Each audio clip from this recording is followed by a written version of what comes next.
Bonjour, bonjour. Est-ce que tu connais Scrum? Oui, bien sûr. Est-ce que tu connais Kanban?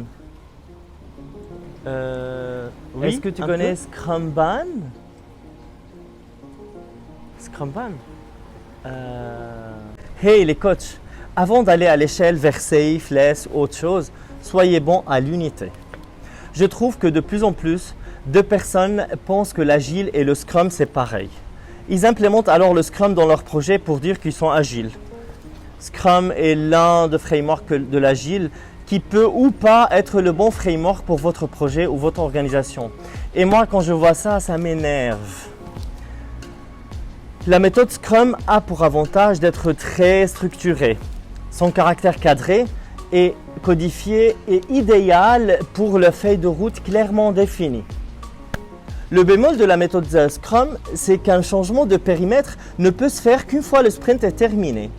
Et on doit être ready pour un sprint, puisqu'on ne peut pas changer la durée du sprint. Il faut donc attendre entre 1 et 4 semaines pour effectuer des modifications, là où Kanban s'adapte aux besoins en temps réel. La méthode Kanban est surtout appliquée dans les projets de maintenance corrective ou d'application en flux. On y trouve par exemple la gestion de tickets ou le support. L'organisation n'est pas ritualisée et beaucoup moins cadrée qu'au Scrum. L'avantage de cette méthode est qu'elle est très simple à mettre en place. Néanmoins, Kanban reste une méthode sommaire.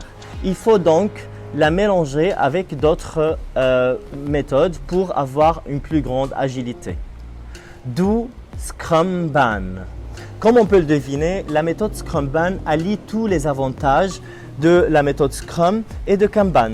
Elle conserve l'approche très cadrée de Scrum tout en permettant de mener des projets en flux continu. En ce sens, elle est notamment adaptée à des portefeuilles de projets mixtes et peut s'appliquer sur plusieurs équipes différentes. Scrumban possède une méthode de travail proche de celle de Kanban. Les itérations sont limitées, tout comme les tâches à effectuer, afin de permettre aux équipes de s'adapter et modifier un plan d'action si nécessaire. La méthode s'appuie également sur une planification basée sur la demande. Les équipes ne prévoient plus des tâches pour un sprint complet, mais doivent désormais les prioriser au fur et à mesure de l'avancement du projet.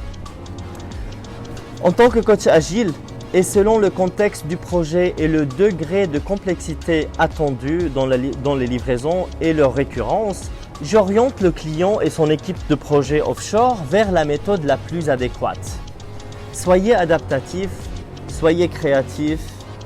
Mohamed Najm, coach agile, Wemanity.